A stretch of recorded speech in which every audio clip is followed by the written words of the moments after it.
اعوذ باللہ السمیع العلیم من الشیطان الرجیم بسم اللہ الرحمن الرحیم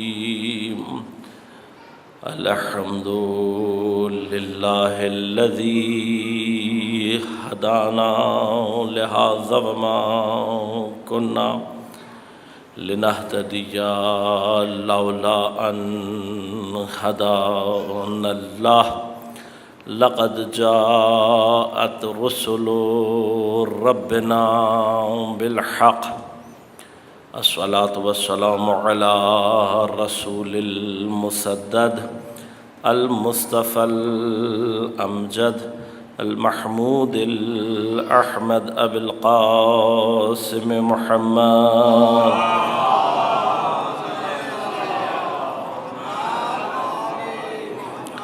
والصلاة والسلام على أسد الله الغالب غالب على كل غالب علي بن أبي طالب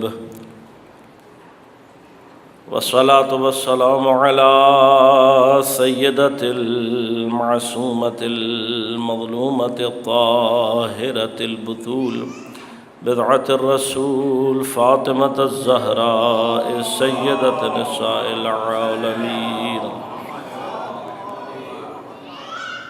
والصلاة والسلام على الحسن المجتبى والحسين المظلوم وأهل بيته الطيبين الطاهرين المعصومين المظلومين المنتجبين المنتخبين ولعنة الله على أعدائهم أجمعين أما بعد قال الله تعالى في كتابه الكريم بسم الله الرحمن الرحيم إنا أعطيناك الكوثر فصل لربك وانحر إن شانئك هو الأبتر صلوات الله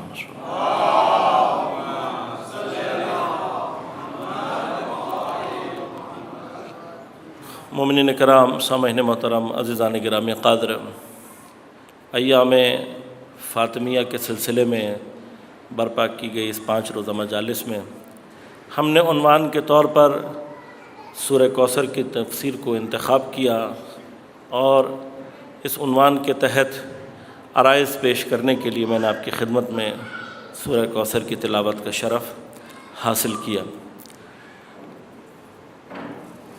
عزیزان گرامی قادر، میں نے کل آپ کی خدمت میں عرض کیا کہ قرآن کریم کا مختصر ترین سورہ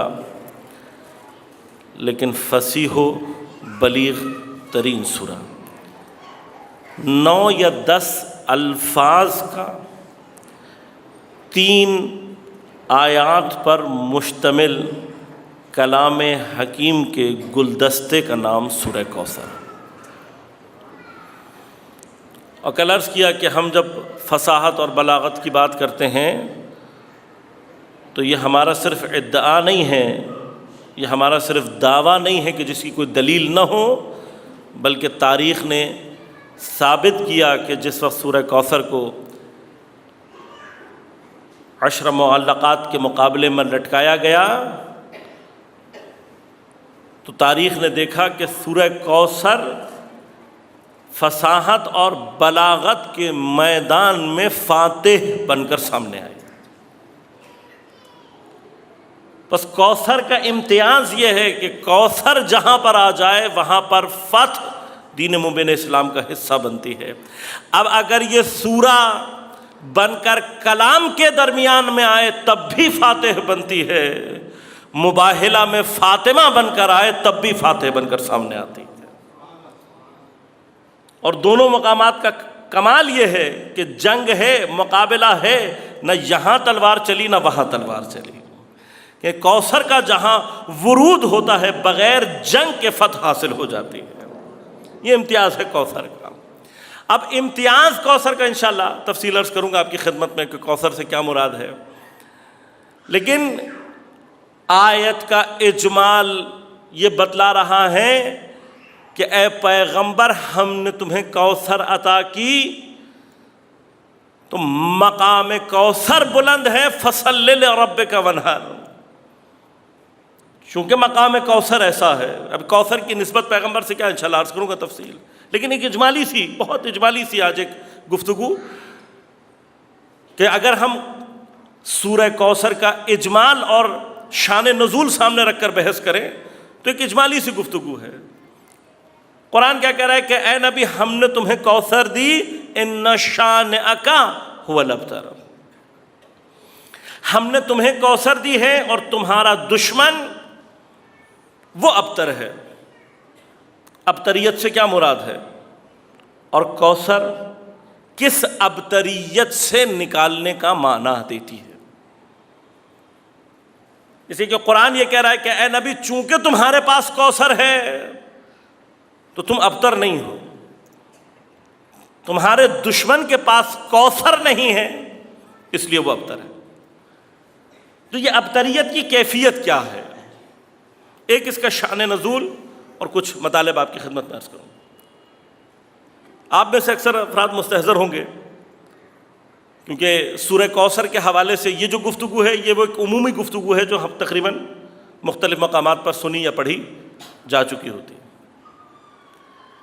مقام یہ ہے کہ پیغمبر کا کوئی بھی فرزند ذکور بیٹا باقی نہیں رہتا،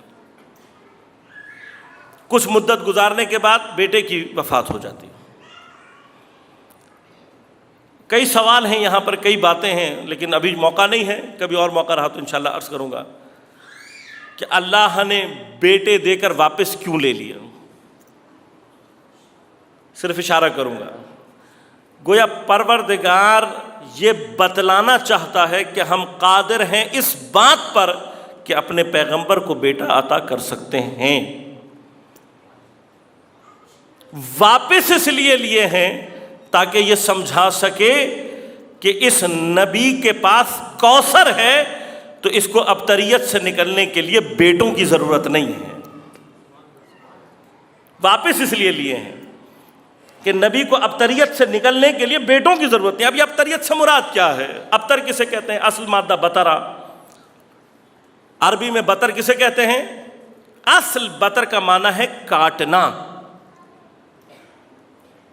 لہذا عرب جس تلوار کی کاٹ تیز ہو اسے کہتے ہیں السیف الباتر، کاٹ دینے والی تلوار، قطع کر دینے والی چیز کو بطر کہتے ہیں، باتر۔ ابتر کیا؟ لازمات ہے، افضل و تفصیل ہے، بالکل کٹا ہوا۔ اب اگر اس کو اردو ترجمہ کریں تو تقریباً یہ معنی سامنے آئیں گے۔ کٹے ہوئے کی کیفیت میں سپرلیٹو ڈگری، سپرلیٹو فارم یقیناً آپ لوگوں کے ذہن میں ہوگی، گڈ، بیٹر، بیسٹ۔ اکبر سب سے بڑا، اصغر سب سے چھوٹا، ابتر بالکل کٹا ہوا۔ پیغمبر کو کیا کہا جا رہا ہے؟ کسی نے پیغمبر کو ابتر کہا ہے، شاید پیغمبر کو اتنا برا نہیں لگا جتنا پیغمبر کے خالق کو برا لگا ہے۔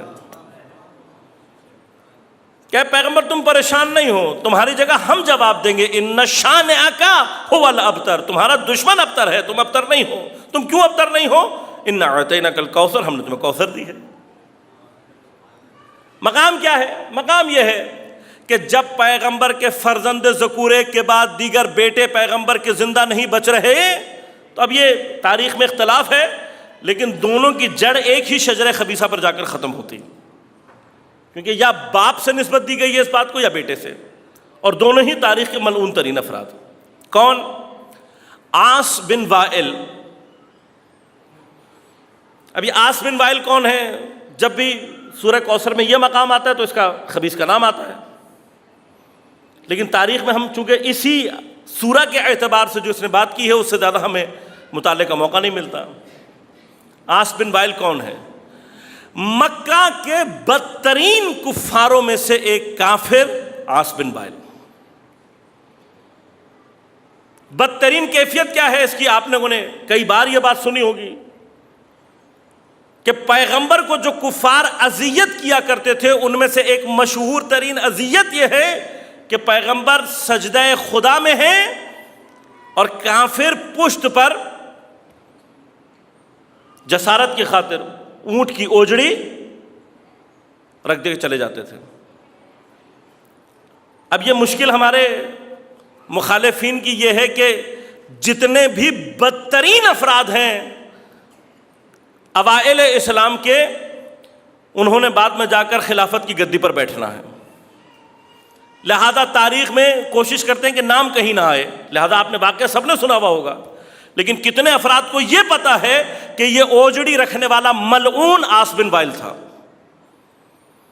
آپ نے تاریخ میں سنا ہوگا کہ کفار کے مشہور شعراء میں سے بعض ایسے تھے جو پیغمبر کے خلاف، پیغمبر کی ہتک حرمت اور حجب میں پیغمبر کے شان میں گستاخی کے لیے اشعار لکھا کرتے تھے۔ آپ میں سے کتنے کو پتا ہے کہ عاص بن وائل یا اس کا بیٹا عمرو ابن عاص وہ ملعون ہے جس نے پیغمبر کی شان میں گستاخی کے لیے 1000 بیت لکھے تھے؟ اب عمرو ابن عاص کون ہے؟ یہ نام بھی آپ نے سنا ہوا ہوگا، لیکن یہ عمرو ابن عاص اسی عاص ابن وائل کی اولاد کہلاتا ہے، یہ کتنوں کو پتا؟ ایک شجرہ خبیثہ ہے جو شجرہ طیبہ کے مقابلے میں ہے۔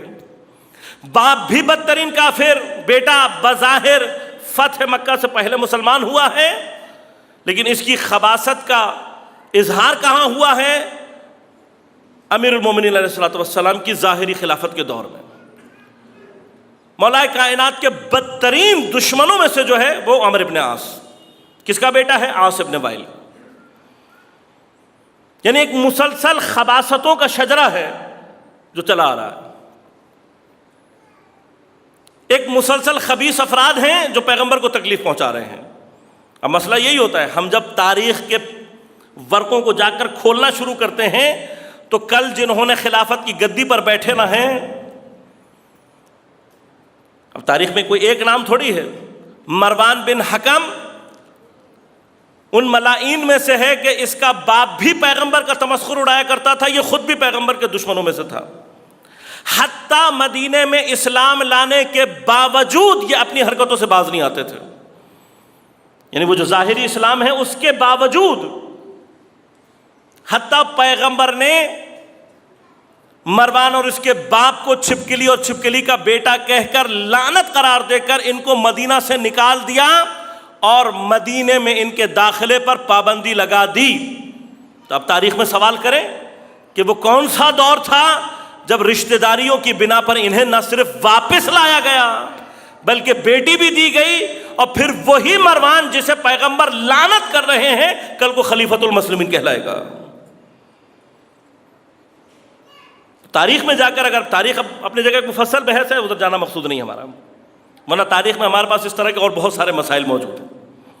عاص ابن وائل بدترین دشمن پیغمبر کا، یہاں پیغمبر کے بیٹے، اب یا عمرو ابن عاص ہے یا باپ ہے، یا جناب قاسم کی وفات ہے یا جناب ابراہیم کی وفات، پیغمبر بیٹے کا غم دل میں لے کر آ رہے ہیں۔ اب پیغمبر کے پیغمبر ہونے کا مطلب یہ نہیں ہے کہ تمام انسانی احساسات اور عواطف سے خالی ہوتا، نہیں، بالآخر پیغمبر جتنا اپنی امت سے محبت کرتا ہے اپنی اولاد سے بھی کرتا ہے، اور جب اولاد انتقال کرتی ہے، وفات کرتی ہے، تو پیغمبر غمگین ہیں، افسردہ ہیں۔ ابھی یہ افسردگی باقی ہے، یہ ملائین پیغمبر کو کہہ رہے ہیں کہ یہ ابتر ہے۔ واقعہ یہ ہے کہ پیغمبر مسجد الحرام میں داخل ہو رہے ہیں اور آئس باہر نکل رہا، راستے میں تردد میں چند ایک کلمات کا تبادلہ ہوا۔ جب عاص بن وائل کفار کے مجمع میں پوچھا اور کہا کس سے بات کر رہے تھے، تو یہ ملعون کہتا ہے نعوذ باللہ من ذالک، ابتر سے بات کر رہا تھا۔ خدا کو یہ چیز اتنی بری لگی کہ پروردگار سورہ کوثر فصیح ترین کلام کے ذریعے سے بتلا رہا ہے پیغمبر غم مت کھاؤ، ہم نے تمہیں کوثر دی۔ اب جو سوال ہے وہ اتنا ہے کہ آیا یہ جو ابتریت کہی گئی ہے یہ کس چیز کے مقابلے پر ہے، کس چیز کے حوالے سے ابتر کہا گیا؟ ایک اجمالی گفتگو جو کی جاتی ہے اور بیان کی جاتی ہے وہ یہ کہ چونکہ پیغمبر کا اب کوئی بیٹا نہیں ہے، فرزند ذکور نہیں ہے، لہذا پیغمبر کی نسل کا سلسلہ منقطع ہو جائے گا۔ اب اگر پیغمبر کی نسل کا سلسلہ منقطع ہو جائے گا، اس لیے کہ ہمارے عرف میں، عام عرف میں نسل کس سے چلتی ہے؟ بیٹے سے۔ پیغمبر کا کوئی بیٹا باقی نہیں ہے، لہذا اس اعتبار سے کیا کہا گیا کہ پیغمبر نعوذ باللہ من ذالک ابتر ہے۔ اب میرا آپ سے ایک سوال ہے، اور وہ سوال یہ ہے کہ اگر پیغمبر کو نسل ختم ہو جانے کا، کہ پیغمبر کی نسل آگے جاری نہیں ہوگی، یہ تانا دیا جا رہا ہے اور اس سے مقصود بھی یہی ہے، تو پھر ہونا یہ چاہیے کہ پروردگار جسے کوثر کہہ رہا ہے، کیونکہ کوثر کیا ہے؟ ایک اجمالی ترجمہ، میں تفصیل انشاءاللہ کل عرض کروں گا آپ کی خدمت میں۔ اجمالی ترجمہ کیا ہے کوثر کا؟ خیر کثیر۔ اے نبی، ہم نے تمہیں خیر کثیر عطا کی ہے۔ اب یہ جو خیر کثیر ہے، اگر اس سے مراد نسل ہے، کہ جو اکثر علماء نے لی، تو مراد کیا ہوگی؟ تمہیں ہم نے ذریت کثیر دی، ہم نے تمہیں اولاد کثیر دی، نسل کثیر دی ہے۔ اب اس نسل کثیر کا جو منبع ہے، جس سے جاری ہونی چاہیے، وہ بیٹا ہونا چاہیے یا بیٹی ہونی چاہیے؟ عرف کیا کہتی ہے؟ عقل کیا کہتی ہے؟ عقل کہتی ہے بیٹا ہونا چاہیے۔ جب بیٹے کے نہ ہونے پر تانا مل رہا ہے، تو جواب میں جسے کوثر کہا جا رہا ہے وہ بیٹا ہونا چاہیے، نہ کہ بیٹی ہونی چاہیے۔ تو اس کا بھی جواب موجود ہے، میں دوں گا، لیکن یہیں سے دوسرا احتمال بھی پیدا ہوتا ہے۔ وہ احتمال کیا ہے؟ اس لیے کہ جب ہم ابتر کے مادے میں بحث کرتے ہیں تو راغب اصفہانی فرماتے ہیں ہر طرح کا بیٹا نہیں، مراد ہر طرح کا بیٹا نہیں ہوتا، کہ ایسا بیٹا جو جانشین بننے کی صلاحیت رکھتا ہو، اگر نہ ہو تو ایسے شخص کو ابتر کہا جاتا ہے۔ پس کیفیت جانشینی زیادہ محکم ہے نسبت میں بیٹے ہونے کے۔ اسی سے جو بات سمجھ میں آتی ہے، اس کا معنی کیا ہوا کہ یہ جو کہہ رہا ہے کہ پیغمبر کا سلسلہ مقطوع ہو رہا ہے، اس سے دو احتمال سمجھ میں آتے ہیں۔ یا شخص سے پیغمبر کا سلسلہ مقطوع ہو رہا ہے، تو پیغمبر کے شخص سے مراد کیا ہوگی؟ کہ پیغمبر کی نسل نہیں ہے۔ سوال یہ پیدا ہوتا ہے کہ پیغمبر جو خاتم النبیین ہونے کا اعلان کر چکے ہیں، اگر پیغمبر، چونکہ پیغمبر کے اوپر نبوت ختم ہو گئی، نبوت ختم ہو گئی نا، پیغمبر نے جب اپنے آپ کو کہہ دیا کہ اب میں آخری نبی ہوں اور میرے بعد کوئی نبی نہیں آئے گا، تو اس آخری نبی ہونے کا معنی کیا ہے؟ سلسلہ رسالت تو ختم ہو چکا ہے۔ اگر سلسلہ رسالت ختم ہو چکا ہے تو پھر جانشین کی کیا ضرورت ہے؟ جانشین وہاں چاہیے ہوتا ہے جہاں کسی سلسلے نے جاری رہنا ہو۔ اب اگر شخص پیغمبر کی بات کی جائے تو بیٹا ہو یا نہ ہو، رسالت کے اوپر کوئی فرق نہیں پڑتا۔ خود پیغمبر، اگر پیغمبر کی اولاد نہ ہو، نسل نہ چلے، تو دینی اعتبار سے، مذہبی اعتبار سے پیغمبر پہ کوئی فرق آتا ہے؟ کوئی فرق نہیں آتا۔ ثانیاً اگر بیٹے ہی سے مراد شخص رسول مراد ہو تو پھر کوثر بیٹا ہونا چاہیے، جبکہ متفق علیہ پورے عالم اسلام کا اس بات کے اوپر اتفاق ہے کہ کوثر سے مراد جناب زہرا ہے، بیٹی ہے، بیٹا نہیں ہے۔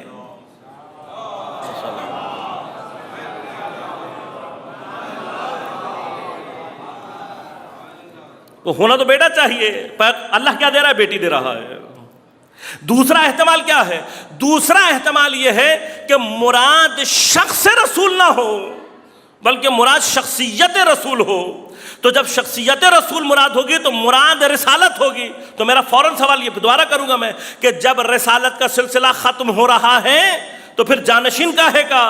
تو جواب اس کے علاوہ کچھ نہیں بنتا کہ اس کا معنی یہ ہے کہ پیغمبر نے کہیں جانشین کا ذکر کیا ہے، سمجھنے والا صرف سمجھ یہ رہا تھا کہ بیٹے ہوں گے تو جانشین ہوگا۔ اس کا مطلب یہ کہ کفار کو پتہ ہے رسالت کا سلسلہ ختم ہو جائے گا، ہدایت کا سلسلہ ختم نہیں ہوگا۔ تو جس چیز کو کفار سمجھ رہے ہیں، کیا ممکن ہے کہ خود پیغمبر اس کو نہ جانتے ہوں؟ لہذا مراد کیا؟ مراد یہ کہ رسالت کے سلسلے کو منقطع نہیں ہونا چاہیے۔ پس مراد ابتر سے کیا ہے؟ مراد ابتر سے سلسلہ رسالت ہے۔ اب سلسلہ رسالت تو ختم ہو جائے گا، تو سلسلہ رسالت کی ابتریت کو کون سی چیز باہر نکال سکتی ہے؟ سلسلہ رسالت کو صرف وہ چیز ابتریت سے باہر نکال سکتی ہے جو ہم وزن رسالت ہو۔ اب اگر رسالت تمام ہو جائے تو رسالت کے تمام ہونے کے بعد وہ چیز جو ہم وزن رسالت ہے سوائے امامت کے کوئی اور سلسلہ نہیں ہے۔ بس کوثر کیا کرے گی؟ کوثر کا کمال کیا ہے؟ کوثر کا کمال یہ ہے کہ اگر سلسلہ نبوت کسی مقام پر ختم ہو رہا ہے تو جہاں سلسلہ نبوت ختم ہو وہیں سے آگے سلسلہ امامت شروع ہونا چاہیے، اور ان دو سلسلوں کے درمیان میں ان دو سلسلوں کو جو چیز ملانے والی ہے وہ کوثر ہونی چاہیے۔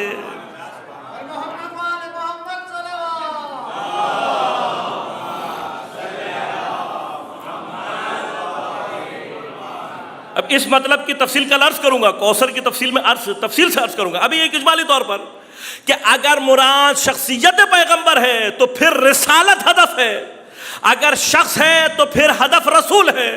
اب کوثر کو ایسا ہونا چاہیے جو دونوں کا جواب دینے والی ہو، شخص رسول کو بھی ابتریت سے باہر نکالے، شخصیت رسول اور رسالت کو بھی ابتریت سے باہر نکالے۔ تو کوثر کے اندر یہ وزن ہونا چاہیے کہ دونوں مقام کے اوپر کوثر ایسی ہو کہ رسول کو بھی ابتریت سے نکالے، رسالت کو بھی ابتریت سے نکالے۔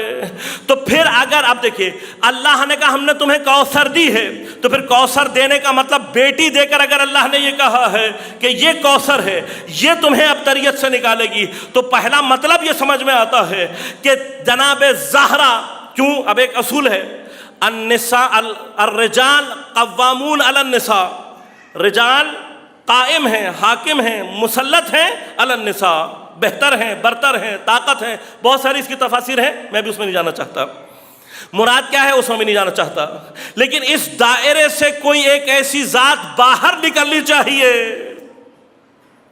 کہ جو تمام کے تمام رجال کے مقابلے پر ہو۔ تو تمام رجال میں، رجل میں بہترین رجل پیغمبر کے بعد اگر کوئی ہے تو وہ ہے کہ جس کو خیبر میں پیغمبر رجل کی صفت عطا کر رہے ہیں۔ پیغمبر یہ کہہ رہے ہیں کہ علم اس کے ہاتھ میں جائے گا جو رجل ہے، اور عام رجل نہیں ہے، کرار بھی ہے، غیر فرار بھی ہے۔ تو اب یہ اپنی ذات میں اس مقام پر ہونی چاہیے کہ یہ مقابلہ کرے رجولیت کا، تو اسی لیے پیغمبر نے اس مقام کو بیان کرنا تھا، تو پیغمبر نے کہا اگر علی نہ ہوتے فاطمہ کا پوری کائنات میں کوئی کف نہیں تھا، تو پیغمبر بتلانا یہ چاہتے ہیں کہ فاطمہ وہ واحد خاتون ہے کہ جو اپنی ذات میں نہ صرف رجل کا مقابلہ کرتی ہے بلکہ بہترین رجل کا مقابلہ کرتی ہے۔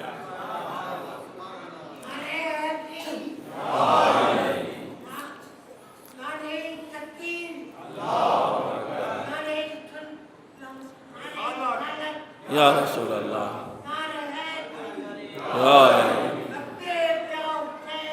لبیک یا حسین۔ بس فاطمہ سلام اللہ علیہ وہ مقام ہے کہ جب اللہ نے عطا کر دی تو اب یہ کوثر اپنی کیفیت میں، یعنی کیا، یہ اپنی کیفیت میں اس مقام پر ہے کہ جہاں پر اے پیغمبر تمہیں اب بیٹوں کی ضرورت نہیں ہے۔ دنیا کے قانون میں نسل بیٹوں سے چلے گی، ہمارے قانون میں زہرا وہ ہے جو بیٹوں سے افضل ہے، اور بیٹوں سے افضل ہو کر لہذا صرف یہی مقام نہیں ہے بلکہ مقام یہ ہے کہ اے نبی تم بے فکر رہو، ہم بیٹے زہرا کو دیں گے، لیکن مباہلے میں یہ بھی ثابت کر دیں گے کہ بیٹے زہرا کے ہوں گے، کہلائیں گے تیرے بیٹے۔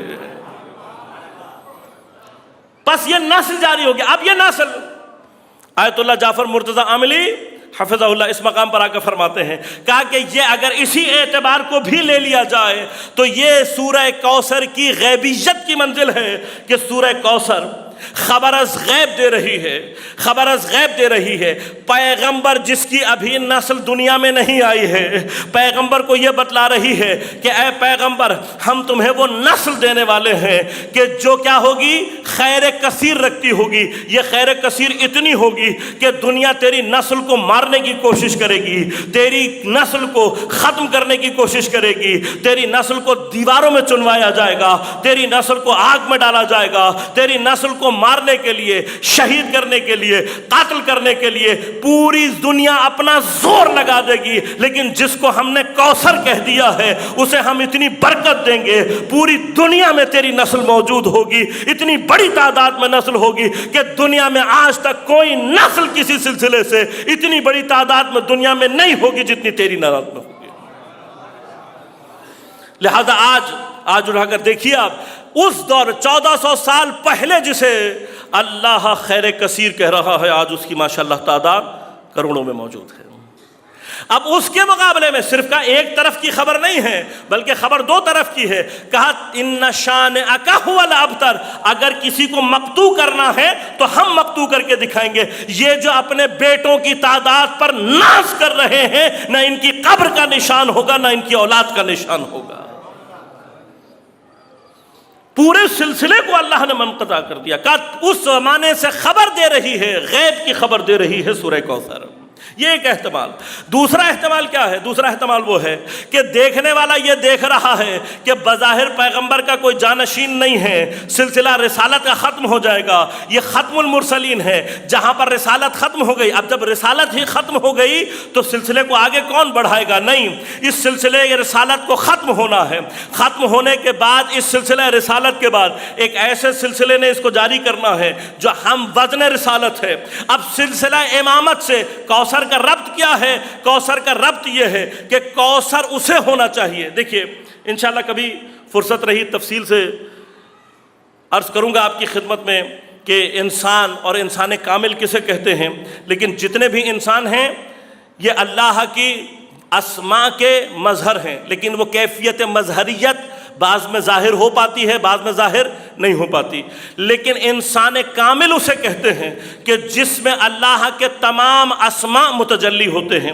یہ انسان کامل اگر مرد ہو تو اور اللہ کے اسماء اس سے متجلی ہوں تو ولی زمان بن کر سامنے آتا ہے۔ اب یا ولی نبی بن کر سامنے آتا ہے یا امام بن کر سامنے آتا ہے۔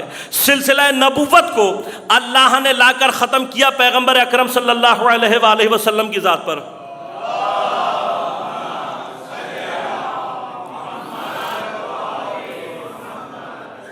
اور فرمایا کہ اِنَّا أَعْطَيْنَاكَ الْكَوْثَرَ، اے نبی ہم نے تمہیں کوثر بھی عطا کر دی ہے۔ یہ کوثر تمہارے سلسلہ رسالت کو، تمہاری رسالت کے سلسلے کو ابتریت سے نکالے گی، تمہاری رسالت کو یہ جانشین عطا کر کے دے گی۔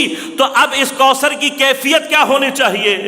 میں نے عرض کیا کہ اگر انسان کامل مرد ہو، اسماء متجلی ہوتے ہیں ولی کی صورت میں، یا امام بن کر سامنے آتا ہے یا نبی بن کر سامنے آتا ہے، لیکن اگر یہی اسماء متجلی ہو خاتون کی صورت میں، وہ خاتون سیدۃ النساء بن کر سامنے آتی ہے۔ اب یہ سیدۃ النساء اگر اس مقام پر آ جائے کہ جہاں پر اس نے دو چیزوں کو وصل کرنا ہو تو اس کی کیفیت کیا ہوگی؟ اس کی کیفیت یہ ہوگی کہ بحر رسالت کو بحر امامت سے متصل کرنے کے لیے اس کا حلقہ وصل ہونا، دونوں کو آپس میں ملانے والی کیفیت ہونی چاہیے۔ اب حلقہ وصل کی کیفیت یہ ہوتی ہے کہ وہ حلقہ وصل نہ اس کڑی سے تعلق رکھتا ہے نہ اس کڑی سے تعلق رکھتا ہے، لیکن اس سے بھی ملا ہوا ہوتا ہے، اس سے بھی ملا ہوا ہوتا ہے۔ اب سمجھ میں آیا کہ جناب زہرا کوثر کو اللہ نے خاتون کی شکل میں نازل کیوں کیا؟ اس لیے کہ خاتون ہوگی تو ولی زمان تو ہوگی لیکن نہ نبی ہوگی، نہ امام ہوگی، لیکن نہ نبوت سے الگ ہوگی، نہ امامت سے الگ ہوگی۔ تو جب یہ پیوند پیدا کرے گی رسالت سے تو بضعۃ منی کی منزل پر آ جائے گی، اور بضعۃ منی کی منزل پر آنے کے بعد رسالت سے اپنے اس پیوند کو ثابت کرے گی، ظاہر کرے گی۔ لیکن جب یہ جائے گی امامت کی طرف تو اب خود امام نہیں ہو سکتی، لیکن کیا ہوگی؟ ہم کف ہوگی امیر الائمہ کی، ابوالائمہ کی، اور بعد میں جتنے امام ہیں وہ سارے کے سارے اسی کی گود سے جاری ہوں گے۔ سلسلہ امامت کو جاری کیا جائے گا اسی کی ذات سے، اسی کے سلسلے سے جاری کیا جائے گا۔ تو جب یہ امامت سے اپنے اتصال کو پیدا کرتی ہے تو پھر امام یہ کہتا ہے نحن حجج اللہ علی خلقہ، ہم اللہ کی ساری مخلوق کے اوپر حجت ہیں، وجدتنا فاطمہ، اور ہماری جدہ فاطمہ حجت اللہ علینا، وہ ہمارے اوپر حجت ہے۔ جو اماموں کی حجت بن کر سامنے آئے اسے فاطمہ زہرا کہتے ہیں۔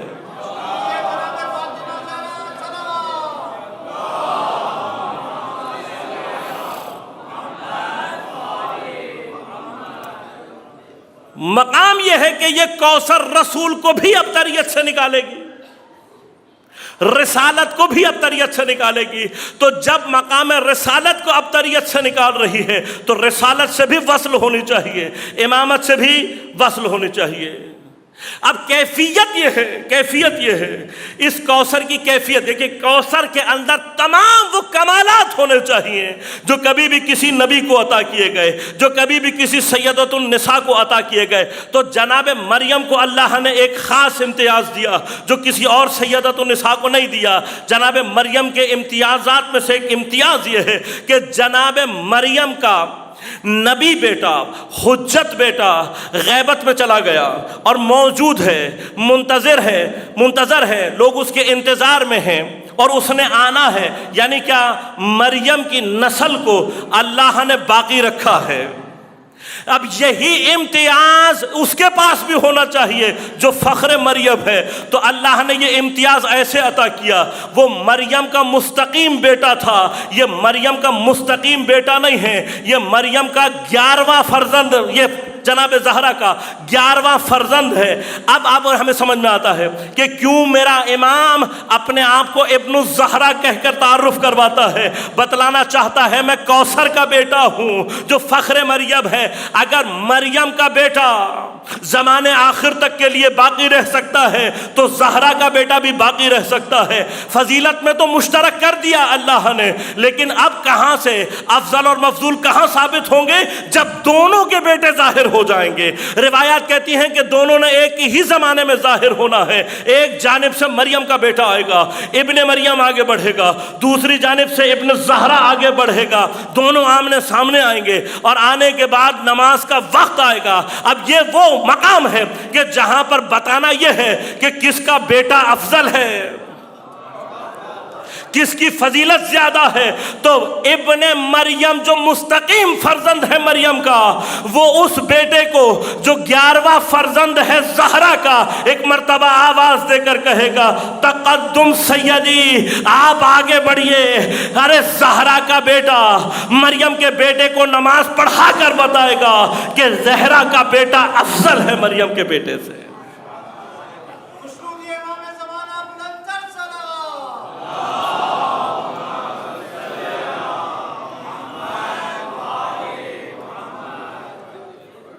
اب یہ جو لفظ ابتر ہے یہ بڑا عجیب و غریب لفظ ہے، ابتر ہے پورے قرآن میں صرف ایک مقام پر، اور آپ اگر روایات میں جا کر دیکھیں گے تو بہت ہی کم مقام ہے کہ جہاں پر لفظ ابتر استعمال ہوا۔ لیکن ایک مقام اور ایسا ہے کہ جہاں پر اللہ نے لفظ ابتر کو استعمال کیا، اور بڑی عجیب و غریب کیفیت ہے۔ پیغمبر اکرم صلی اللہ علیہ وآلہ وسلم فرماتے ہیں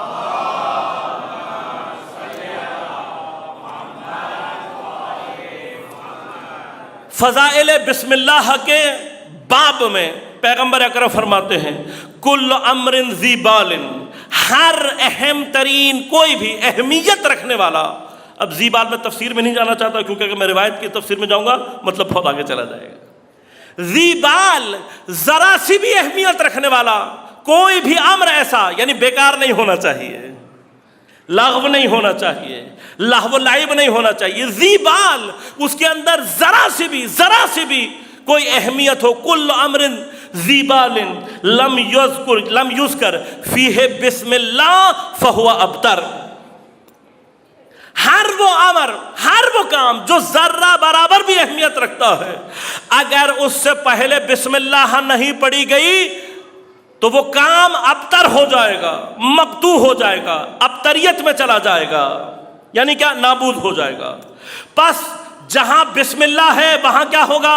آپ بسم اللہ پڑھ کر کام شروع کریں، اس کام کو باقی رکھنے کی ضمانت اللہ کے اوپر، یعنی جہاں بسم اللہ وہاں بقا، لیکن اگر بسم اللہ نہ ہو وہاں ابتریت یعنی فنا، ختم ہو جائے گا۔ یہی لحن ہے سورہ کوثر کا بالکل۔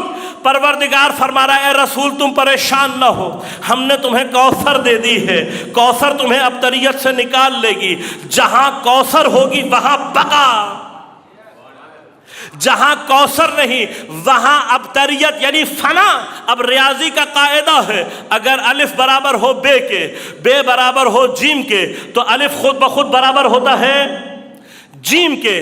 اگر بسم اللہ موجود ہو تو بقا ہے، بسم اللہ نہ ہو تو ابتریت ہے۔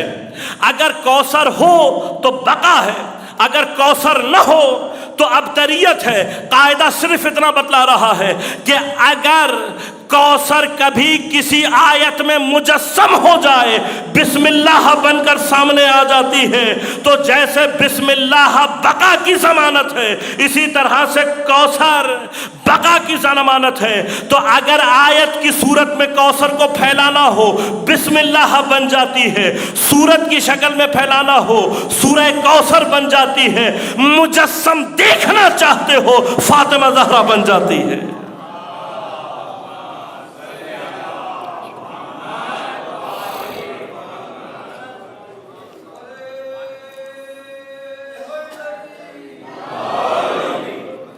ابتریت سے نکالے گی، بقا عطا کرے گی۔ لہذا اب راز ایک اور سمجھ میں آ رہا ہے، کیوں مسلسل آئمہ اپنا تعارف ابن زہرا کروا رہے ہیں، کیوں اپنے آپ کو ابن زہرا کہلوا رہے ہیں؟ اس لیے کہ ابن زہرا صرف تعارف نہیں ہے، بلکہ ابن زہرا بنیادی طور پر ابن زہرا ایک مرتبہ اقرار ہے اس بات کا کہ میں صاحب کوثر ہوں۔ تو جہاں کوثر ہوگی وہاں بقا ہوگی، جہاں کوثر نہیں ہوگی وہاں فنا ہوگی۔ لہذا عاشور کے دن میرا مولا حسین جب بالکل تنہا رہ گیا ہے، تعارف کیا کروا رہا ہے؟ انا ابن زہرا، میں زہرا کا بیٹا ہوں۔ تو میرا مولا پیغام یہ بتلا رہا ہے تم مجھے شہید کرنے کے بعد مجھے فنا نہیں کر سکتے، میں کوثر کا فرزند ہوں، میں صاحب کوثر ہوں۔ جہاں کوثر ہے وہاں بقا ہے، جہاں کوثر نہیں ہے وہاں فنا ہے۔ میرے مولا نے یہ کہہ دیا، آج تک حسینیت زندہ باد ہو رہی ہے۔ جہاں کوثر نہیں تھی وہاں یزیدیت مردہ باد ہو رہی ہے۔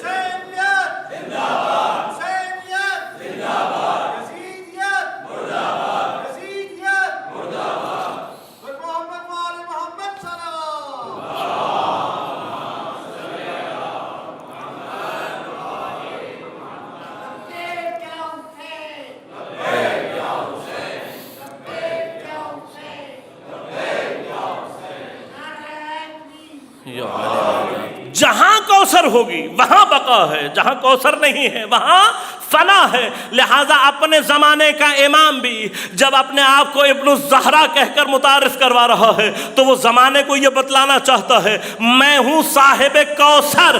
صاحب کوثر باقی رہتا ہے، جہاں کوثر نہ ہو وہ فنا ہو جاتا ہے۔ تو کوثر کس طریقے سے خیر کثیر کو جاری رکھتی ہے، اس کو اگر دیکھنا ہو تو آج کے دور میں بھی وہ اپنے آپ کو کیسے ظاہر کرتی ہے۔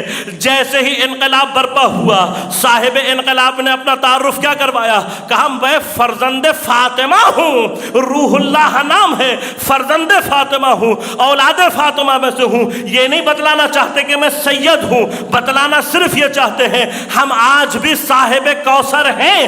تو جب تک ہم صاحب کوثر رہیں گے ہمارے پاس بقا رہے گی۔ ہمارے مقابلے میں جو کوئی بھی ہے جس کے پاس کوثر نہیں ہے وہ ابتر ہے، اس کے نصیب میں فنا ہے۔ لہذا یہ کوثر کا امتداد ہے جو انقلاب اسلامی بن کر سامنے آ رہا ہے۔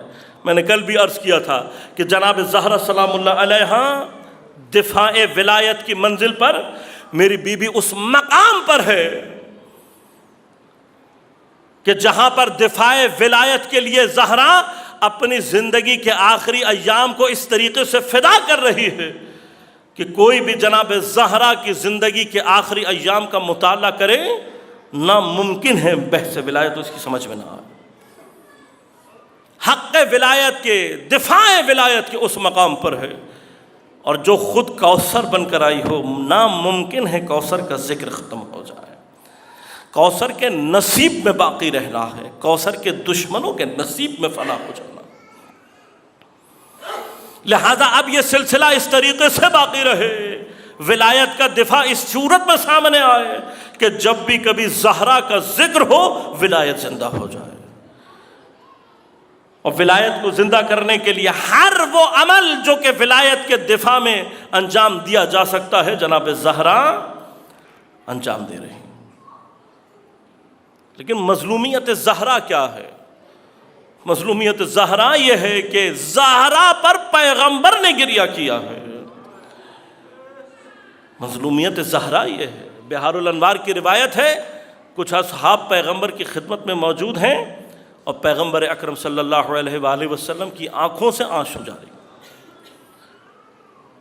راوی کہتا ہے اتنے اشک بہائے ہیں پیغمبر نے کہ پیغمبر کی داڑھی اشکوں سے تر ہو گئی۔ اتنا گریہ کرتے ہوئے اصحاب نے پیغمبر کو کبھی نہیں دیکھا۔ لہذا اصحاب پریشان ہو کر کہتے ہیں یا نبی اللہ کیا بات ہو گئی ہے؟ پیغمبر فرماتے ہیں گویا میں دیکھ رہا ہوں میرے بعد میری امت کے اشرار میری زہرا کو کیسے اذیت دے۔ گویا میں دیکھ رہا ہوں میری زہرا کو، میری زہرا کی اولاد کو میری امت کے اشرار کس طریقے سے اذیت دیں گے۔ میں دیکھ رہا ہوں، کہا میں دیکھ رہا ہوں کہ میری بیٹی یا ابتا کے نعرے لگا رہی ہوگی، لیکن میری امت میں سے کوئی میری بیٹی کی مدد کرنے نہیں آئے۔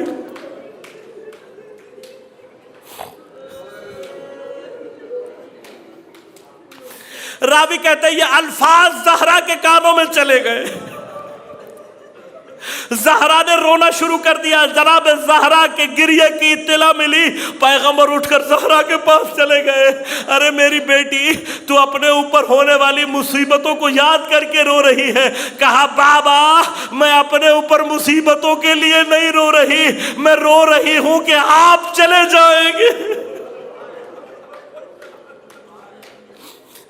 آپ چلے جائیں گے، مجھے آپ کے جانے کا غم ہوگا۔ ہاں عزیزو، وحی کے سلسلے کے قطع ہونے کا جو درد زہرا کو ہے وہ کسی کو نہیں ہوا۔ ارے بابا کے چلے جانے کا جو غم زہرا کو تھا وہ کسی کو نہیں ہوا۔ اپنے بابا کی جدائی میں زہرا نے اتنا گریہ کیا ہے کہ اہل محلہ آ کر کہہ رہے ہیں یا علی زہرا سے کہو یا دن میں رو لیا کرے،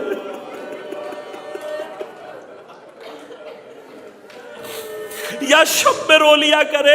لیکن عزادارو، زہرا کی مظلومیت یہ ہے، ارے عالمین کے نبی کی بیٹی تھی، باپ کا جنازہ رکھا ہوا تھا، ارے نہ کوئی کفن دینے کے لیے آ رہا ہے، نہ جنازہ پڑھنے کے لیے آ رہا ہے، نہ دفنانے کے لیے آ رہا ہے، نہ زہرا کو پرسہ دینے کے لیے۔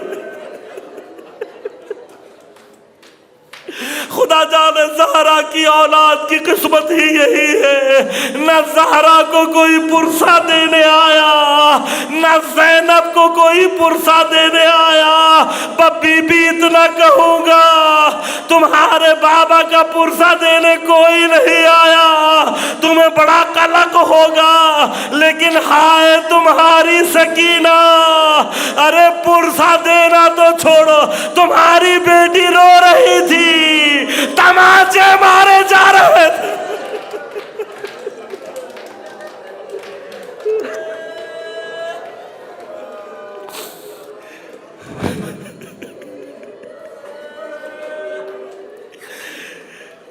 زہرا اپنے بابا کے غم میں رو رہی ہے. کہا بابا مجھے آپ کے جانے کا غم ہے. یہ سننا تھا. پیغمبر نے کہا اے زہرا میں تجھے خوشخبری دوں؟ ہاں بابا مجھے خوشخبری دیجئے. ایک مرتبہ کہا زہرا میری اولاد میں مجھ سے سب سے پہلے تو آ کر مجھ سے ملے گی. ارے یہ سننا تھا. زہرا کے چہرے پر مسکراہٹ آ گئی. ارے بابا میں آپ کے پاس چلی جاؤں گی. بابا میں آپ کے پاس آ جاؤں گی. ارے بی بی تم نے 2 مہینے کا فاصلہ رو رو کر طے کیا. بڑا سخت فاصلہ تھا. بڑا سخت فاصلہ تھا. تمہیں تماچے بھی مارے گئے. تمہارے دروازے کو آگ بھی لگائی گئی. تمہارا پہلو بھی زخمی ہوا لیکن تمہارے کان کا زخم بھر گیا. تمہیں پسلی پہ ہاتھ رکھنے کا موقع مل گیا. تمہارے دامن کو آگ نہیں لگی تھی. ہائے تمہاری 4 سال کی فاطمہ. ارے وہ بھی اپنے بابا کے پاس بڑی جلدی گئی لیکن جو ٹائم وقت سکینہ نے گزارا ارے کربلا سے لے کر کوفہ سے لے کر شام تلا ارے کبھی بھی کان کا زخم بھرنے لگتا کوئی تماچا مارتا.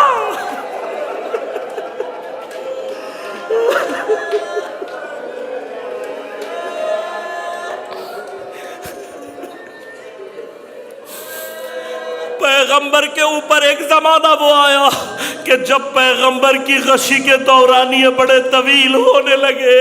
ایک وقت وہ آیا کہ جب بڑی دیر تک پیغمبر کی غشی طاری ہے. اتنے میں دروازے پر کسی نے دستک دی. ارے اذن دخول چاہا. زہرا نے کہا بھی میرے بابا استراحت کر رہے ہیں تم تھوڑی دیر میں آ جانا. کچھ دیر کے بعد دوبارہ دروازے پر دستک ہوئی. دستک میں شدت تھی. آواز میں سنگینی تھی. کہا نہیں میرے بابا ابھی تک استراحت کر رہے ہیں تم بعد میں آ جانا. ارے تیسری دفعہ پھر آیا. اب کی بار بہت شدید دستک تھی. لہجہ بہت سنگین تھا. زہرا کا دل تڑپ گیا. ایک مرتبہ آنکھوں سے آنسو جاری ہوئے. زہرا کے عاشق پیغمبر کے چہرے پر گرے. ایک مرتبہ آنکھیں کھول کر دیکھا ارے بضائے رسول رو رہی ہے. تڑپ کر پوچھا کیا ہوا بیٹی کس لیے رو رہی ہو؟ کہا بابا دروازے پر کوئی بار بار آ رہا ہے. میں نے منع کیا وہ بار بار آتا ہے. بابا اس کے لہجے نے زہرا کے دل کو ملول کر دیا. ارے پیغمبر نے کہا زہرا یہ تیرے احترام میں اجازت مانگ رہا ہے ورنہ یہ کسی سے اجازت نہیں لیتا. یہ ملک الموت ہے. جس بیت میں فاطمہ ہو ملک الموت اجازت کے بغیر نہیں آتا. ارے پیغمبر ارے مولا تمہارے جانے کے بعد تمہاری بیٹی تمہارے صحابیوں سے کہہ رہی ہوگی ارے اس بیت